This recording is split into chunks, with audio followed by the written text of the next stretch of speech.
तो हेलो, एक बार फिर स्वागत है आपका यूनिक आईएएस अकेडमी बाय गुलफाम अली राजी में। और जीएस की क्लास है। जीएस में हम लोग सल्तनत काल या सल्तनत युग की बात कर रहे हैं, जिसमें हमने इसका पहला पार्ट अपलोड कर दिया है और अब इसका दूसरा पार्ट है, जिसमें कि ये पूरा हो जाएगा। अच्छा, मैं आपको बताता चलूँ कि ये जो सल्तनत काल की क्लास है, इससे पहले मुगल एम्पायर, मौर्य, गुप्त एम्पायर के बारे में मैं आपको पढ़ा चुका हूँ। मैं इन क्लासेस में या इन वीडियो में क्योंकि रिवीजन कर रहा हूँ, तेज़ी से रिवीजन कर रहा हूँ आने वाले एग्ज़ाम के लिए। तो अगर आपको ये लगे कि ये किस तरह की पढ़ाई है, बेसिक तो पढ़ा नहीं रहे, तो जो बेसिक लोग जो हैं या जो बिगिनर्स हैं, जो अभी हाल फिलहाल में शुरुआत कर रहे हैं, उनके लिए वीडियो अभी तो उपयोगी नहीं है, लेकिन जब आप बेसिक चीज़ें जान लेंगे तो फिर ये वीडियो आपके लिए बहुत उपयोगी हो। खास करके जो एग्ज़ाम से पहले का एक हफ्ता होता है ना, जिसमें होच पोच रहते हैं कि इतने सारे नोट्स हैं मेरे पास, क्या पढ़ूँ क्या ना पढ़ूँ, तो आप मेरी इस वीडियो से अपना रिवीजन कर सकते हैं। ठीक है, मैंने इसमें जो खास चीज़ें हैं जो कंफ्यूज करती हैं या जो मिली जुली होती हैं, उन सबको मैंने अलग अलग करने की कोशिश की है। तो पार्ट 1 में इसका अपलोड कर चुका हूँ, इसका पार्ट 2 की मैं आपसे बात करूँगा। इधर दिखाइएगा सर। तो आगे चलते हैं। ऐबक ने संरक्षण दिया था हसन निज़ामी को, जिन्होंने एक बुक लिखी थी जो सल्तनत कालीन इतिहास का सबसे अच्छा तो नहीं लेकिन एक ख़ास सोर्स है। अच्छा, सल्तनत कालीन इतिहास का सबसे अच्छा सोर्स कौन सी बुक को माना जाता है? नहीं, आप बताएं। सल्तनत के इतिहास का सबसे प्रामाणिक और सबसे अच्छा स्रोत किस बुक को माना जाता है? हाँ, वेरी गुड, गलत। तारीख है मुबारक शाही, ठीक है ना। किसने लिखी? याहिया बिन अहमद सिरहिंदी ने। अभी आगे आएगी वो, ठीक है साहब। तो ऐबक ने हसन निज़ामी को संरक्षण दिया था और बर्नी जो था महमूद गजनवी के साथ भारत आया था। बर्नी महमूद गजनवी के साथ भारत आया था, नहीं ये तो उल्टा हो गया। अल-बरूनी था जो महमूद गजनवी के साथ भारत आया था, यह है जियाउद्दीन बर्नी। जियाउद्दीन बर्नी ने तारीख़ फ़िरोज़ शाही नाम की किताब लिखी है, जो कि सल्तनत कालीन इतिहास को जानने का एक बेहतरीन सोर्स है। सबसे अच्छा नहीं लेकिन एक बेहतरीन सोर्स है। सबसे अच्छा ये यूँ ना हो पाया क्योंकि जियाउद्दीन बर्नी ने अपनी जो किताब लिखी है तारीख़ फ़िरोज़ शाही, ये एक डायरी के रूप में लिखी है, संस्मरण के रूप में लिखी है। इसका मतलब ये है कि जैसे हम लोग डायरी लिखने बैठते हैं ना, तो हमने जो कुछ भी हम देख रहे हैं तो उनको लिख देते हैं, जो कुछ भी हम देख रहे हैं ना उनको लिख देते हैं। और जब भी हम डायरी लिखते हैं ना तो उसमें वायसनेस रहती है, उसमें वायसनेस रहती है एक चीज़। और दूसरा, इसमें जो डेट्स का जो क्रम है ना वो भी आगे पीछे है। तो खैर वो इतने डिटेल में हम लोग नहीं जाएंगे। तो जियाउद्दीन बर्नी की जो तारीख़ फ़िरोज़ शाही है वो भी सल्तनत कालीन इतिहास को जानने का एक अच्छा सोर्स है। और इसमें बलबन से लेकर के फ़िरोज़ शाह तुगलक के शुरुआती 6 वर्ष तक का इतिहास है। और इसमें खास करके आपको जानकारी मिलती है मोहम्मद बिन तुगलक की जो योजनाएँ थी उनकी। इल्तुतमिश के समय हुए हैं शेख बहाउद्दीन ज़कारिया। हालांकि इल्तुतमिश के दरबार में तो नहीं थे, लेकिन इल्तुतमिश के संबंध जो थे इनसे बहुत मधुर थे। ये उन्हीं के समय के सूफी संत हुए हैं। तारीख़ फ़िरोज़ शाही बर्नी मैंने आपको बता दिया। अच्छा, तारीख़ फ़िरोज़ शाही के नाम से ये किताब और है जो लिखी है शम्स सिराज अफ़ीक ने। मैंने शॉर्ट में लिखा है शम्स सिराज अफ़ीक, तारीख़ फ़िरोज़ शाही नाम की किताब इन्होंने लिखी है। किताबुल रहला आपको पता है इब्न बतूता ने लिखी है। और किस भाषा में? ईओ में आ भी गया ये पेपर, ये क्वेश्चन अरबी भाषा में है ना। हाँ, किताबुल यामनी महमूद गजनवी के दरबारी इतिहासकार उतवी, महमूद गजनवी के दरबार में था ये उतवी, उसने लिखी है किताबुल यामिनी, जिसमें महमूद गजनवी का इतिहास है। किताबुल यामिनी उतवी की है जिसमें महमूद गजनवी का इतिहास है। ताजुल मासिर हसन निज़ामी की है, मैंने अभी आपको बताया।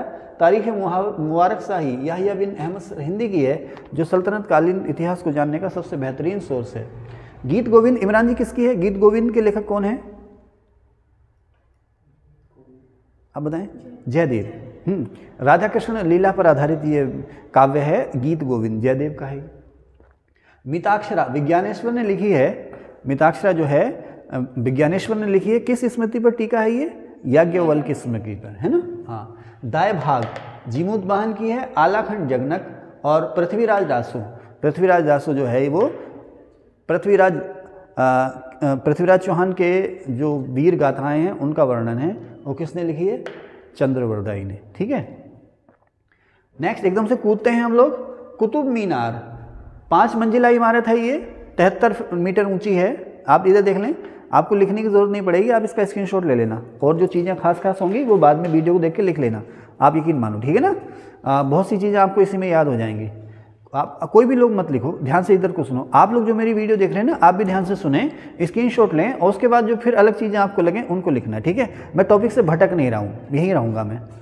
तो कुतुब मीनार 5 मंजिला इमारत है ये, 73 मीटर ऊंची है। कई बार सवाल आया, दिल्ली में मेहरौली में है। अब बात ये आती है कि इसने किसको बनाया, क्यों बनाया। तो कुतुबुद्दीन ऐबक इल्तुतमिश के गुरु थे कौन, कुतुबुद्दीन बख्तियार काकी, ठीक है ना। ये काफ़ी सम्मानित सूफी संत थे और इनके भी आराध्य थे ये। तो कुछ लोग कहते हैं कि उनके सम्मान में कुतुब मीनार बनाई गई, कुछ लोग कहते हैं नहीं साहब हिंदुस्तान पर इस्लामिक सत्ता के कब्जे को प्रदर्शित करने के लिए कुतुब मीनार बनाई गई। कुछ लोग कहते हैं नहीं ऐसा नहीं है, कुतुब मीनार जो थी इसी के पास कुव्वतुल इस्लाम मस्जिद है। कुछ लोग कहते हैं कि इसका जो इस्तेमाल होता था वो अजान देने के लिए होता था, उस समय लाउड स्पीकर तो होते नहीं थे, तो ऊंची मीनार बनाई गई थी ताकि दूर दूर तक अजान की आवाज़ जाए, यानी कि इसका जो इस्तेमाल होता था वो अजान के लिए होता था। लेकिन इसका एक जो सबसे अच्छा आंसर मुझे लगता है और आपको भी देना चाहिए कि इसे कुतुबुद्दीन बख्तियार काकी के सम्मान में बनाई गई थी। इसको बनाने की शुरुआत कुतुबुद्दीन ऐबक ने की, आपको पता है, 1 मंजिल पूरी की, उसके बाद उसकी मृत्यु हो गई। कैसे मृत्यु हुई, घोड़े से गिरकर, पोलो या चौगान का खेल खेलते हुए घोड़े से गिरकर उसकी मृत्यु हो गई। उसके बाद इसमें 3 नई मंजिल इल्तुतमिश ने जोड़ी और इसको पूरा किया। इसका निर्माण किसने पूरा किया, इल्तुतमिश ने पूरा किया। उसके बाद इसकी जो ऊपरी या चौथी मंजिल जो थी वो बिजली गिरने की वजह से क्षतिग्रस्त हो गई। तो बाद में फिरोज तुगलक ने उस चौथी मंजिल की चौथी क्षतिग्रस्त मंजिल थी, न केवल उसकी मरम्मत कराई बल्कि इसमें 1 मंजिल और जोड़ी। 5 मंजिला इमारत है ये। बाद में फिर इसको नुकसान पहुंचा था तो सिकंदर लोदी ने इसकी मरम्मत करवाई थी। तो इसके निर्माण में शामिल है कुतुबुद्दीन ऐबक 1+3 इल्तुतमिश +1 फिरोज तुगलक। शायद मैंने ऐसे करके लिखा भी, हाँ ये देखिए ना, 1+3+1। कुव्वतुल इस्लाम मस्जिद और अढ़ाई दिन का झोपड़ा तुर्कों के समय में भारत में बनी जो पहली उल्लेखनीय इमारत थी या पहली उल्लेखनीय मस्जिद थी, उल्लेखनीय इमारत भी उल्लेखनीय मस्जिद भी, वो थी अढ़ाई दिन का झोपड़ा अजमेर में। 1192 में बनी थी ये अढ़ाई दिन का झोपड़ा, ये मस्जिद थी। कोई कहते हैं यहाँ पर अढ़ाई देवी का मंदिर था, कोई कहते हैं यहाँ पर 2.5 दिन का मेला लगता था, कोई कहते हैं कि ये मस्जिद जो थी वो 2.5 दिन में बन के तैयार हो गई थी। खैर जो भी है, लेकिन इस मस्जिद को कहा गया है अढ़ाई दिन का झोपड़ा, ठीक है ना। वो भी ले आओ, कब, ठीक है ना, हाँ ले आए हैं, सर्व भी कर दीजिए, फिर मैं रुक के चाय पियेंगे। तो अढ़ाई दिन का झोपड़ा अजमेर में है, 1192 में बनी। अब ये जो है बिगरे राज चतुर विसलदेव, ये राजा थे बिगरे राज चतुर विसलदेव। इन्होंने एक संस्कृत महाविद्यालय बनवाया था, संस्कृत कॉलेज बनवाया था अजमेर में ही। बिगरे राज चतुर विसलदेव ने संस्कृत महाविद्यालय बनवाया था, कहाँ पर, अजमेर में।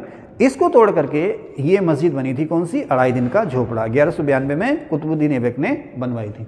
उसके बाद 1197 में बनी है कुव्वतुल इस्लाम मस्जिद, जो कुतुब मीनार के प्रांगण में है, ठीक है ना। कुव्वतुल इस्लाम मस्जिद, ये किसने बनवाई है, ये भी कुतुबुद्दीन ऐबक ने बनवाई है। दोनों ही मस्जिदें जो हैं कुतुबुद्दीन ऐबक ने बनवाई है। अच्छा, ये जो कुव्वतुल इस्लाम मस्जिद है, उस समय चौहान और तोमर राजाओं ने दिल्ली में, यानी कि इसी जगह के आसपास, मेहरौली और उसके आसपास जो हैं 27 हिंदू और जैन मंदिर थे मेहरौली में, दिल्ली और अच्छा, कुछ लोग कहते हैं ना कि यहाँ पर पृथ्वीराज चौहान का किला था, जैसे कहते हैं राय पिथौरा का किला, तो उसको तोड़ करके ये मस्जिद बनवाई गई है। लेकिन इसका सही जो आंसर है वो ये है कि यहाँ पर अलग अलग समय पर, जैसे जागेश्वर मंदिर समूह है ना अल्मोड़ा में, तो वो अलग अलग समय पर अलग अलग राजाओं ने बनवाया है। तो इस जगह पर कुल 27 हिंदू और जैन मंदिर थे जो अलग अलग समय में बने थे।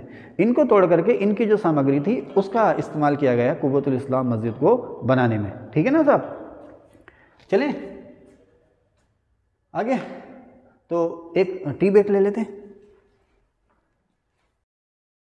तो चलिए, चाय भी हो गई। तो मैंने आपको ये कुतुब मीनार के बारे में बता दिया।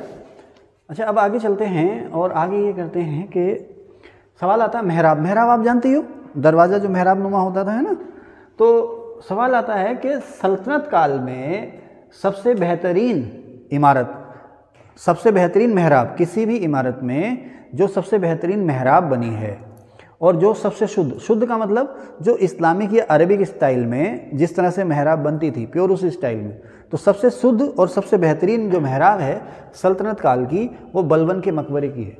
बलबन का जो मकबरा है दिल्ली में, उसमें है, ठीक है साहब। अच्छा, फिर एक सवाल आता है कि जो शुद्ध इस्लामिक कला में जो गुंबद बना है, शुद्ध इस्लामिक कला में बना भारत में पहला गुंबद और सबसे बेहतरीन गुंबद, तुर्क स्थापत्य कला में शुद्ध इस्लामिक कला में बना पहला गुंबद और सबसे बेहतरीन गुंबद, तो वो जो अलाई दरवाज़ा है ना, अलाई दरवाज़ा कहाँ है, कहाँ है इमरान, अलाई दरवाज़ा, ये घूमे वहाँ पर, कुव्वतुल इस्लाम मस्जिद है, उसमें एंट्री के लिए जो गेट बना हुआ है उसके ऊपर जो गुंबद है ना, गुंबद है और गेट है 2 डायरेक्शन में, वही है अलाई दरवाज़ा। अलाउद्दीन खिलजी ने बनवाया था, वही अलाई दरवाज़ा। तो उसका जो गुंबद है उसे इस्लामिक वास्तुकला का या तुर्क स्थापत्य कला का रत्न भी कहा गया है। और ये जो गुंबद है शुद्ध इस्लामिक स्टाइल में पहला और सबसे बेहतरीन गुंबद कहा जाता है। ठीक है ना। अब मैंने लिखा मकबरा और सुल्तानगढ़ी। इल्तुतमिश को भारत में मकबरा कला का जन्मदाता कहा जाता है। उसने अपने बेटे नासिरुद्दीन महमूद की याद में दिल्ली में जो मकबरा बनवाया था उसे कहते हैं सुल्तानगढ़ी। नासिरुद्दीन महमूद का मकबरा है ये। तो ये भारत में शुद्ध इस्लामिक स्टाइल में बना पहला मकबरा था, इसीलिए इल्तुतमिश को भारत में मकबरा कला का फाउंडर कहा जाता है। ठीक है। इल्तुतमिश के और भी निर्माण हैं, जैसे होजे शमसी, अजमेर और बदाऊं की जामा मस्जिद, इसके अलावा नागौर में अतारकिन का किला, नागौर में अतारकिन का किला। इसके अलावा शेख मोइनुद्दीन चिश्ती की जो दरगाह है अजमेर में, वो इल्तुतमिश ने बनवाई थी, ध्यान रखना। दिल्ली में हज़रत नियामुद्दीन औलिया की दरगाह एमबीटी ने और शेख मोइनुद्दीन चिश्ती की दरगाह अजमेर में इल्तुतमिश ने बनवाई थी। अलाउद्दीन खिलजी ने अलाई दरवाज़ा, मैंने अभी आपको बताया, कुव्वतुल इस्लाम मस्जिद में प्रवेश द्वार महरौली में। इसके अलावा इसे इस्लामिक वास्तुकला का रत्न कहा जाता है। एक और महल था हजार सितून, इसे हजार खंबा महल भी कहते हैं, दिल्ली में इसने बनाया था हजार सितून या हजार खंबा महल। आज इसी जगह पर है कनॉट प्लेस, जो कनॉट प्लेस का इलाका है ना, इसी जगह पे। वो तो धीरे धीरे वो सब खंडर हो गया। इसे कहते थे तुर्कों के समय सामंत निवास, यानी कि दूर दराज से जो इक़्तिदार आते थे वो यहाँ आकर के ठहरते थे। 1000 पिलर थे इसमें, हजार खंबा महल या हजार सितून। सीरी में था ये, सॉरी सीरी में, दिल्ली में नहीं, सीरी में था। तो अब सीरी दिल्ली सब एक ही जगह मिल गए हैं, तो अर्थात सीरी किस जगह थी, जहाँ आज कनॉट प्लेस है। जमात खां मस्जिद, हज़रत निजामुद्दीन औलिया की दरगाह आपने देखी है, उससे जस्ट बिल्कुल सटी हुई जो मस्जिद है पुरानी सी, उसे हम कहते हैं जमात खां मस्जिद, जो कि अलाउद्दीन खिलजी ने बनवाई थी। ठीक है ना।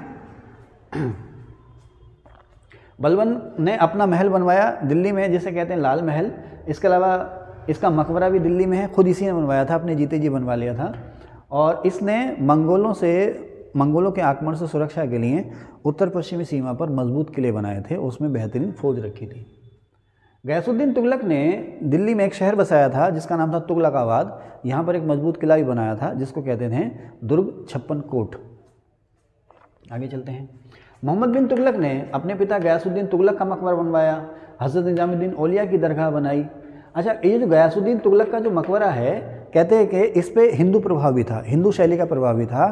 तो कहते हैं कि यहीं से भारत में मुस्लिम और हिंदू मिश्रित वास्तुकला की जो है वो शुरुआत होती है। कहाँ से? एमबीटी द्वारा बनाए गए दिल्ली में गयासुद्दीन तुगलक के मकबरे से। मिश्रित स्टार में लिखा, मिश्रित स्टार। और इस मकबरे की जो खूबी थी उसकी ढलवा दीवारें। ओके। इब्राहिम लोदी ने सिकंदर लोदी का मकबरा बनवाया।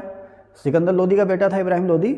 इब्राहिम लोदी ने सिकंदर लोदी का मकबरा बनवाया। कहाँ? दिल्ली में। और ये भारत में 2 गुंबदों वाली या दोहरे गुंबद वाली पहली इमारत थी। इस सवाल खूब आता। सिकंदर लोदी के मकबरे पे क्या आएगा, कहाँ है, किसने बनवाया? दिल्ली में है, इब्राहिम लोदी ने बनवाया।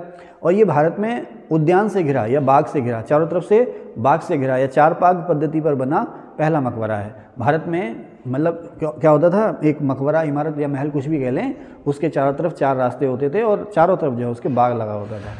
ठीक है ना। तो भारत में उद्यान से घिरा पहला मकबरा या 4 बाग पद्धति का पहला मकबरा ये था, इब्राहिम लोदी द्वारा बनवाया गया दिल्ली में सिकंदर लोदी का मकबरा। और इसी में दोहरे गुंबद का इस्तेमाल हुआ भारत में पहली बार। अलाउद्दीन खिलजी ने एक शहर भी बसाया, सीरी शहर बसाया।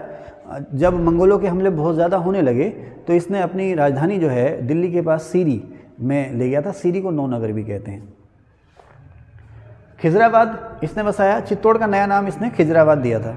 चित्तौड़ को जब जीता तो चित्तौड़ को जीत करके इसने ऐसे नया नाम दिया था खिजराबाद।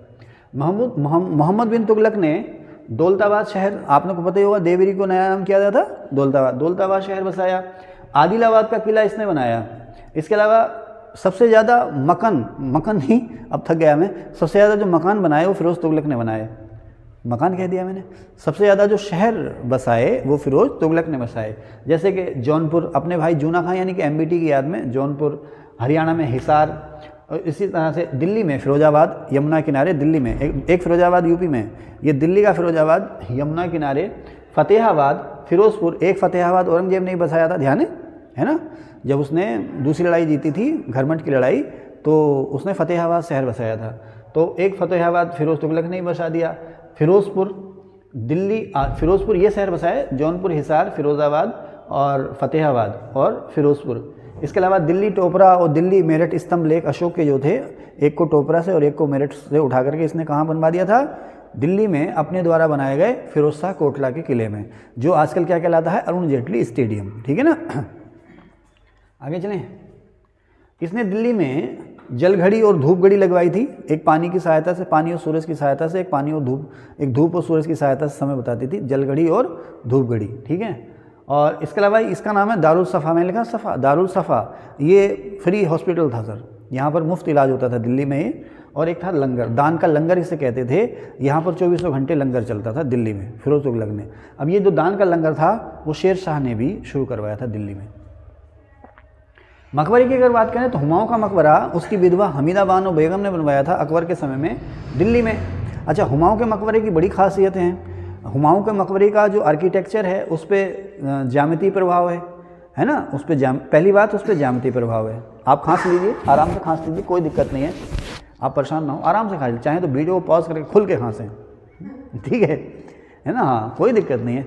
कहाँ थे, हुमायूं का मकबरा कहाँ है, दिल्ली में। ठीक है, अच्छा हुमायूं का मकबरा जो है ना, यहाँ इस मकबरे से मुग़ल काल में हिंदू और राजपूत शैली का प्रभाव शुरू होता है। मुग़ल काल में हिंदू और राजपूत शैली का जो प्रभाव होता है यहीं से होता है। ईरानी शैली का जो प्रभाव होता है वो भी यहीं से शुरू होता है। अगर सवाल आए कि भारत में ईरानी स्टाइल में या ईरानी शैली के प्रभाव से बनी भारत में पहली कौन सी इमारत थी, तो वो थी हुमायूं का मकबरा। ज्यामितीय स्टाइल में ही बनी थी, ज्योतिष विद्या का भी इस पर प्रभाव था। इसके अलावा मुग़ल काल की ये पहली इमारत थी जिसमें संगमरमर का इस्तेमाल हुआ है।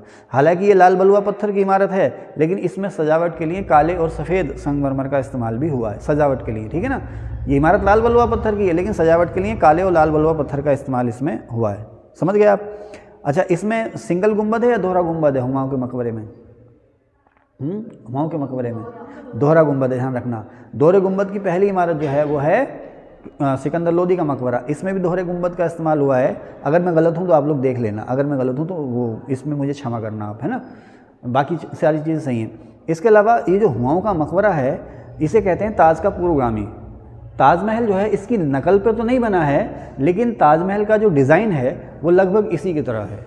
मैं एक बार यहाँ पर घूमने गया था, यहाँ पर तो मैं इसके गेट पे खड़ा था, तो कुछ टूरिस्ट आए हुमायूं के मकबरे पे, कुछ टूरिस्ट आए, तो इंडियन ही था, लेकिन उसने ब्रिटिश लहजे में बोला वाओ सेकंड ताज, वाओ सेकंड ताज। वो चीज़ मुझे आज याद रहती है। तो खैर ये दूसरा ताज नहीं है, उसने ज़रूर बोला दूसरा ताज, लेकिन ये दूसरा ताज नहीं है, ये इसे कहते हैं हिंदी में ताज का पूर्वगामी, यानी कि इसी के नमूने पर बाद में ताजमहल बना। दूसरा ताज किसको कहते हैं? राबिया और दुरानी के मकबरे को, उसकी बात बाद में हुई। तो ये ताजमहल का पूर्वगामी है। ठीक है, हुमायूं की विधवा हमीदा बानो बेगम ने इसको बनाया था। हमीदा बानो बेगम ना, हाँ ठीक है, आगे चलें। कहाँ थे? हुमायूं के मकबरे की बात। सिकंदर लोदी का मकबरा मैं आपको बता चुका। बाबर का मकबरा कहाँ है? ये सर काबुल में है, यहाँ नहीं है ना। बाबर को पहले आगरा में आराम बाग या नूर अफगन में दबाया गया, और उसके बाद उसकी मिट्टी को उसकी इच्छा के अनुसार बाद में कहाँ ले आया गया? काबुल में। और काबुल में उसी की मिट्टी पर जो है उसका मकबरा है। अकबर का मकबरा सिकंदरा में है, आगरा के पास सिकंदरा, वहाँ पर उसका मकबरा है। अच्छा, अकबर का जो मकबरा है इसका डिज़ाइन खुद अकबर ने ही तैयार किया था, अपने जीते जी इसका डिज़ाइन तैयार कर लिया था, या कह सकते हैं इसकी बनवाने की शुरुआत भी कर दी थी, लेकिन इसको पूरा किया या फाइनली इसको जो बनवाया था वो जहांगीर ने बनवाया था सिकंदरा में। ठीक है, जहांगीर का मकबरा आपको पता ही है, शाहदरा लाहौर में रावी नदी के किनारे है, जो नूरजहां ने बनवाया था। शाहजहां का मकबरा ताजमहल है, शाहजहां और मुमताज़ का मकबरा कहाँ है? ताजमहल है। ठीक है ना। औरंगज़ेब का मकबरा कहाँ है? औरंगज़ेब का मकबरा नहीं है, उसकी कब्र का निशान भी नहीं है। औरंगज़ेब को औरंगाबाद में या फतेहाबाद में कहाँ दफनाया गया था? औरंगाबाद में दफनाया गया था, वहीं पर उसकी कब्र है। उसकी कब्र के ऊपर मकबरा नहीं है। क्यों नहीं है? क्योंकि उसके मरने के तुरंत बाद उसके जो वारिस थे आपस में लड़ पड़े, और उसके बाद उनका डिक्लाइन शुरू हो गया, इतना समय नहीं मिला। राबिया और दुरानी का मकबरा औरंगज़ेब की पत्नी क्या नाम था औरंगजेब की पत्नी का? राबिया उद दुरानी, है ना। तो उसने अपनी पत्नी की याद में औरंगाबाद में उसका मकबरा बनवाया था, जिसे कहते हैं हम राबिया उद दुरानी का मकबरा या बीबी का मकबरा। अब औरंगजेब चाहता था कि ये भी ताजमहल की तरह यादगार हो जाए, ताजमहल की नकल पे बनाया था, लेकिन पैसे की कमी और जल्दबाजी में ये उसकी फूहड़ नकल बन करके रह गया। तो इसी को कहते हैं दूसरा ताज, सेकंड ताज या दूसरा ताज जो कहते हैं वो इसी को कहते हैं, और इसे ताजमहल की फूहड़ नकल भी कहते हैं। कहाँ? ये औरंगाबाद में। अच्छा, एक शब्द और आता है, बच्चा ताज। बच्चा ताज, ठीक है ना, बच्चा ताज या छोटा ताज, वो कहते हैं आगरा में एतमाउद्दौला के मकबरे को। एतमाउद्दौला का जो मकबरा है उसे कहते हैं बच्चा ताज या छोटा ताज। ओके, आगे चलते हैं। कहाँ चले गए? ये हो गया। शेख सलीम चिश्ती का मकबरा फतेहपुर सीकरी में है, जामा मस्जिद के बगल में। और अब्दुल रहीम खान खाना का मकबरा दिल्ली में है। अब्दुल रहीम खान खाना का मकबरा कहाँ है? दिल्ली में। ओके, और शेर शाह का मकबरा सहसाराम में है। जहाँ आरा की जो कब्र है, जहाँ आरा की कब्र खुली है उस पर मकबरा नहीं है, वो हज़रत निजामुद्दीन औलिया की आप दरगाह देखेंगे तो उसमें आपको कई कब्रें मिलेंगी। एक तो कब्र अमीर खुसरो की है और एक कब्र उसमें जो है जहाँ आरा की है। जहाँ आरा उसकी इच्छा के अनुसार हज़रत निजामुद्दीन औलिया की दरगाह के अहाते में जहाँ आरा को दफनाया गया था। ठीक है, कहाँ थे सर? इल्तुतमिश का मकबरा दिल्ली में है। ठीक है, उसके बाद मस्जिदों की अगर बात करें हम, जामा मस्जिद, तो मैंने क्या लिख दिया होगा यहाँ पर? पानी। यस, पानीपत संभल, पानीपत और संभल की जो जामा मस्जिद है वो बाबर ने बनवाई है। ठीक है ना। फतेहपुर सीकरी की जामा मस्जिद अकबर ने बनवाई है। ये फतेहपुर सीकरी की सबसे बड़ी इमारत है, मैं पहले ही बता चुका हूँ आपको। फतेहपुर सीकरी की सबसे बड़ी इमारत है जामा मस्जिद। नहीं, मुझसे गलती हो गई ना। फतेहपुर सीकरी की सबसे बड़ी इमारत जो है वो पंचमहल है। ठीक है ना, फतेहपुर सीकरी की सबसे बड़ी इमारत पंचमहल है, लेकिन फतेहपुर सीकरी की सबसे बेहतरीन इमारत कहा जाता है जामा मस्जिद को। इसे फतेहपुर सीकरी का गौरव कहा जाता है। ठीक है ना। अच्छा, फतेहपुर सीकरी की जो जामा मस्जिद है, इसी में एक प्रवेश द्वार जिसे कहते हैं बुलंद दरवाज़ा, वो अकबर ने बनवाया था सन 1572 में गुजरात विजय के बाद। और आपको यही पता है कि फतेहपुर सीकरी शेख सलीम चिश्ती के सम्मान में बनाया गया था। ठीक है ना, बसाया गया था। ओके, और सफ़ेद, अच्छा, भारत में जो जब अभी बात आई थी ना स्मार्ट सिटी योजना शुरू हुई थी ना, तो एक एग्ज़ाम में सवाल आया था कि भारत में पहला स्मार्ट सिटी कौन सा था? तो यही फतेहपुर सीकरी था सर। इसको पूरे प्लान के अनुसार उसने बसाया था। एक गाना आया, हम तुम्हें इतना प्यार करेंगे कि लोग हमें याद करेंगे। तो अगर आपने फतेहपुर सीकरी नहीं देखा है तो इस गाने को देख लीजिए, उसकी शूटिंग जो है फतेहपुर सीकरी की है। एक गाना और है, दिल ने चाहा है क्या, तुमने घर सुन लिया, मुस्कुराओगे तुम, दिल जलाओगे तुम, हम कहेंगे तो हमको सताओगे तुम, वगैरह वगैरह। इसकी शूटिंग भी वहीं की है। देखना वहाँ की इमारतें हैं ना। और अगर जीवन में कभी मौका मिले तो ताज, फतेहपुर सीकरी, सिकंदरा, आगरा किला, दिल्ली की जामा मस्जिद, दिल्ली का लाल किला ज़रूर देखना। जिसने यही नहीं देखा वो पैदा ही नहीं हुआ। आगे चलें सर? ठीक है ना, आगे चलें। फतेहपुर सीकरी हम लोग चलेंगे अगली बार। ओके, फतेहपुर सीकरी में अभी नहीं गए हूँ। कहाँ थे? फतेहपुर सीकरी हो गया। अच्छा, आगरा के किले की जो, अच्छा, फतेहपुर सीकरी की जामा मस्जिद अकबर ने, आगरा के किले की जामा मस्जिद किसने बनवाई है? जहाँ आरा ने। हम अगर आप लोग देख लेना, अगर गड़बड़ तो नहीं है ना, पक्की बात। हाँ, आगरा का किला सबसे पहले सिकंदर लोदी ने बनवाया था, बाद में बाबर, हुमायूं, अकबर ने इसको और विस्तार दिया। आगरा के किले में सबसे ज़्यादा जो इमारतें बनी हैं वो अकबर के समय बनी हैं। आगरा के किले में जो दीवाने आम और दीवाने खास बना है, देखो फतेहपुर सीकरी में भी है, दिल्ली के लाल किले में भी है दीवाने आम और दीवाने खास। तो आगरा के किले के में जो दीवाने आम और दीवाने खास जो बना है वो शाहजहाँ ने बनवाया, ध्यान रखना। ठीक है ना। बाकी सारी इमारतें लगभग जो हैं वो अकबर के समय में बनी हैं, शाहजहाँ के समय में बनी हैं, लेकिन आगरा किले की दीवाने आम दीवाने खास जो बनी है शाहजहाँ के समय में। अच्छा, अब यहीं आगरा किले में एक जामा मस्जिद है जिसे आप मोती मस्जिद भी कहते हैं, जामा मस्जिद या मोती मस्जिद, वो शाहजहाँ के समय में बनी है, उसकी लाडली बेटी जहाँ आरा की देख रेख में। आगरा किले की जामा मस्जिद जिसे आप मोती मस्जिद भी कहते हैं वो बनी है किसके समय में? शाहजहाँ के समय में, जहाँ आरा की देख रेख में। ठीक है। अच्छा, इसी मोती मस्जिद में है मुसम्मन बुर्ज। इसी मोती मस्जिद के एक किनारे में है मुसम्मन बुर्ज, जो भी मस्जिद है जो कि संगमरमर से बनी एक छोटी सी खूबसूरत मस्जिद है जो बादशाह के परिवार के पर्सनल यूज़ के लिए थी, मुसम्मन बुर्ज। ठीक है ना। और इस जगह से ताजमहल का बेहतरीन नज़ारा दिखता है। आप लोग जो फ़ोटो खिंचाने जाते हो ना एक ताक के बीच में खड़े होके, वही जगह है वो। ठीक है ना। कहाँ थे? मैं कुछ गलत तो नहीं बोल गया? आगरा जामा मस्जिद और मोती मस्जिद एक ही है, देख लेना, मेरे ख्याल से एक ही है। ओके चले भाई, आगरा किले में, लेकिन आगरा किले की मोती मस्जिद निर्विवाद रूप से जहांआरा ने बनवाई है। ओके कहाँ गए? एक मोती मस्जिद दिल्ली के किले में है, दिल्ली के लाल किले में। एक मोती मस्जिद दिल्ली के लाल किले में है जो औरंगजेब ने बनवाई है। ठीक है, बदाऊं की जामा मस्जिद और अजमेर की जामा मस्जिद इल्तुतमिश ने बनवाई है। इसके अलावा दिल्ली में पुराना किला है जिसे आप कहते हैं किला कोहना, ये शेरशाह सूरी ने बनाया था, है ना? नहीं, दिल्ली में पुराना किला शेरशाह सूरी ने बनवाया था, और इसमें एक मस्जिद है जिसे कहते हैं किला कोहना मस्जिद, वो भी शेरशाह सूरी ने बनवाई है। दिल्ली के लाल किले में या नए किले में है मोती मस्जिद जो औरंगजेब ने बनवाई है। ठीक है, मुसम्मन बुर्ज में आपको बता दिया। वेस्ट मैंने कहा सबसे बेहतरीन इमारत, तो फतेहपुर सीकरी की बेहतरीन इमारत वहाँ की जामा मस्जिद। आगरा किले की बेहतरीन इमारत मोती मस्जिद या जामा मस्जिद। आगरा किले के अंदर मोती मस्जिद या जामा मस्जिद जो है वो वहाँ की बेहतरीन इमारत है। मुगल काल का सबसे बेहतरीन निर्माण ताजमहल, ठीक है ना? हाँ, वो मुगल कला का वो निचोड़ है, मुगल काल का हाँ सबसे बेहतरीन निर्माण ताजमहल। किले नया किला किसने बनाया? शाहजहाँ ने, है ना? सन 1648 में दिल्ली का नया किला जिसे आप लाल किला कहते हैं, और उसी के जस्ट सामने जामा मस्जिद बन के तैयार हुए थे 1648 में। इसी साल फिर राजधानी आई थी आगरा से दिल्ली। पुराना किला शेरशाह सूरी, आगरा किला बता चुका मैं आपको, लाहौर और इलाहाबाद का किला अकबर, रोहतासगढ़ का किला शेरशाह सूरी। ठीक है, पहली का मतलब पहली इमारत, संगमरमर की जो पहली इमारत, ऐसी इमारत भारत में, ऐसी इमारत जिसमें संगमरमर लगा था वो थी अलाई दरवाज़ा। जो अलाई दरवाज़ा है मूल रूप से लाल बलुआ पत्थर की इमारत है, लेकिन इसमें संगमरमर भी लगा सजावट के लिए। तो पहली इमारत भारत में मध्यकाल में जिसमें संगमरमर लगा, अलाई दरवाज़ा। उसके बाद मुगल काल में ऐसी इमारत जिसमें पहली बार संगमरमर लगा वो थी हुमायूं का मकबरा। ठीक है ना? ओके, उसके बाद शाहजहाँ काल की ऐसी इमारत जिसमें पहली बार संगमरमर का इस्तेमाल हुआ था। वैसे शाहजहाँ के काल को कहते हैं हम संगमरमर का काल। अभी ये जो है ना रिवीजन क्लास है, अभी मुझे मौका मिलेगा तो मैं आईएएस और पीसीएस प्री और मेंस के लिए डिटेल क्लास बताऊंगा, तो ये सारी चीज़ें और गहराई से मैं आपको बताऊंगा। तो शाहजहाँ के समय को हम कहते हैं संगमरमर का काल। कहने का मतलब ये है कि उसके समय में जो ज़्यादातर इमारतें बनी वो वाइट मार्बल से बनी। इसके अलावा कुछ पुरानी इमारतें थीं, उसने उसके ऊपर वाइट मार्बल की टाइल्स लगवाई थी। कुछ पुरानी इमारतें थीं, सजावट के लिए उसने वाइट मार्बल की टाइल्स लगाई थी। तो खैर शाहजहाँ के समय की जो संगमरमर की सबसे पहली इमारत थी वो थी आगरा के किले में दीवाने आम। दीवाने खास इसने बताया। तो पहली जो संगमरमर की इमारत थी वो थी आगरा के किले में शाहजहाँ के समय की दीवाने आम।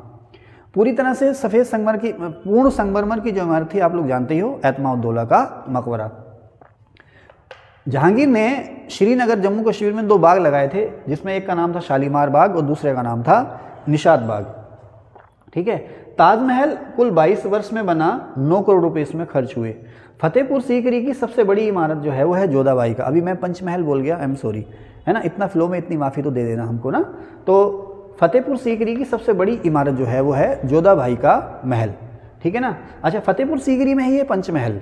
इसे जो है कि क्या कहते हैं, राजा जो राज परिवार जो था अपने फुर्सत के समय में यहाँ पर बैठ करके अपना समय बिताया करता था, फुर्सत के समय में। ठीक है ना साहब? पंचमहल ये 5 मंजिला इमारत है, जो कि सबसे 5वीं जो मंजिल है वो एक गुंबद की शक्ल में है। ठीक है साहब? तो ये 5 मंजिला इमारत है जिसे हम कहते हैं पंचमहल। ये जो बनी हुई है नालंदा के बौद्ध बिहारों के नमूने पर या बौद्ध पिरामिडों के नमूने पर बनी हुई है। कहाँ पर है? फतेहपुर सीकरी में पंचमहल। ठीक है ना? हवा महल अलग है, इसको हवा महल मत कह देना। फतेहपुर सीकरी में पंचमहल जो है 5 मंजिला इमारत जो है अकबर ने बनाई है, और ये नालंदा बौद्ध बिहारों या बौद्ध पिरामिडों की नकल पर बनी है, या ये ऐसी इमारत है, ऐसी पहली इमारत है जिस पर भारत में पूरी तरह से बौद्ध प्रभाव है। भारत में ऐसी पहली इमारत जिसमें हिंदू प्रभाव है वो है तुगलकाबाद का मकबरा। पहली इमारत जिस पर ईरानी प्रभाव है वो है हुमायूं का मकबरा। ठीक है ना? हुमायूं का, हाँ मैंने लिख भी रखा है यहाँ पर, हुमायूं के मकबरा जो है उस पर ईरानी असर है।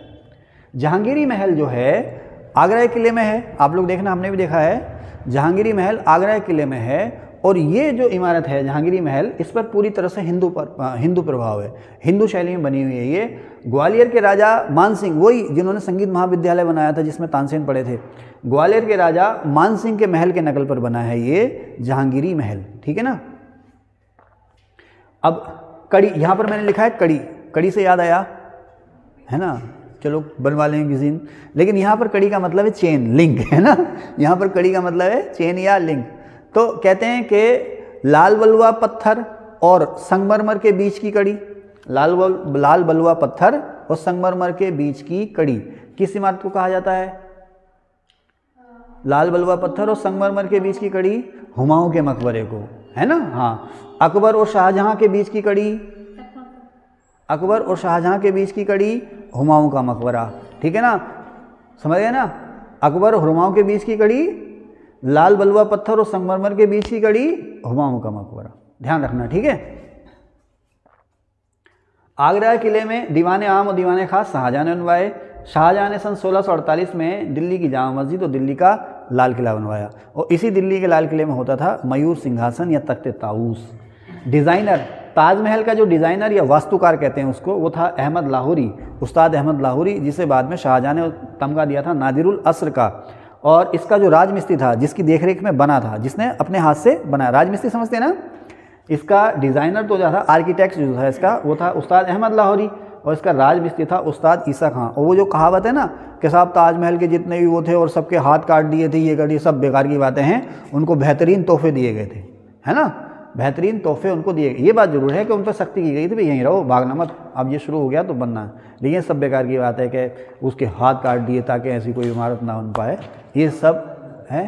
काम करने मना कर दिया, हाँ ऐसा हो सकता है, ठीक है, ऐसा हो सकता है कि भाई तुम आगे से ये डिज़ाइन दोबारा बना मत लेना। और आजकल की इमारत देखो भाई साहब, आप धन्ना सेठों की, धनाढ्यों की इमारतें आप देखो ना, बिल्डिंगें देखो, आप देखते हो एक तक रह जाओगे क्या है यार ये, है ना। लेकिन वो ब्रांड बन चुके हैं ना ताजमहल वगैरह, है ना।